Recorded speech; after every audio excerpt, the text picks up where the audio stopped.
Hey,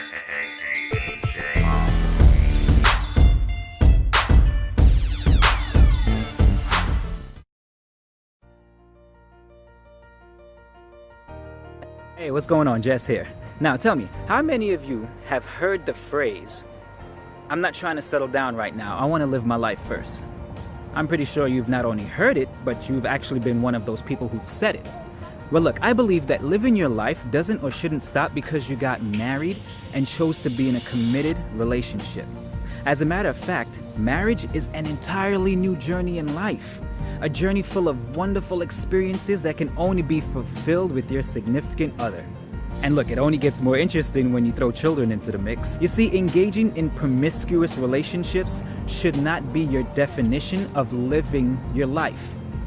But regrettably, for a lot of people, that's exactly what living your life means to them. If so, then marriage it's not for you. Because that's the only major thing outside of marriage that cannot be done. And if you're a Christian, then that's considered fornication, which you know to be wrong. There has to be an end goal when it comes to dating, all right? And not just sex. On the other hand, there's children, which to some people look at as a burden, an inconvenience. Well, if that's the case, if that's your state of mind, then you should not have children, period.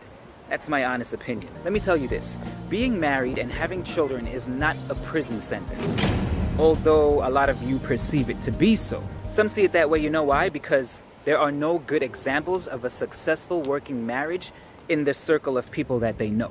Think about it this way, right? If you are not to judge every police officer based on the actions of bad police officers, not to judge all Caucasians as racist or all African Americans as ghetto, then you cannot judge all marriages based on the bad ones you've witnessed. Marriage is hard work. It requires perseverance. It requires setting yourself aside for the other person. Selfish people cannot have a successful marriage. Now that may be an eye-opener for some of you. You see, I'm going to start a series about that on my channel when it comes to marriages in the near future, so I can share my thoughts, my insights, my realities, and even secrets about it. So I won't get into too much details about it right now. But look, any activity you do that's fun and enjoyable usually involve friends and family, right?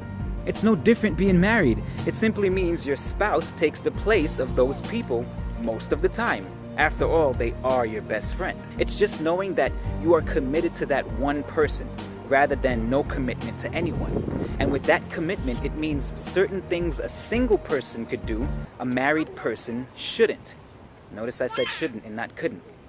So know this, being single doesn't equal freedom, luxurious living, happiness. As a matter of fact, you can be single and live a miserable life, like a few people I know, which they really don't do the phrase any justice. On a quick side note, all right? The people that I've heard use the phrase, I'm gonna keep it honest with you, their lives aren't lavish. In other cases, some people don't really begin living their life, if you think about it, until they get married and have children themselves. Kinda like me. And I wouldn't trade it for anything. Doesn't matter who has what to say about me or my life decisions. Because of them, they are my everything.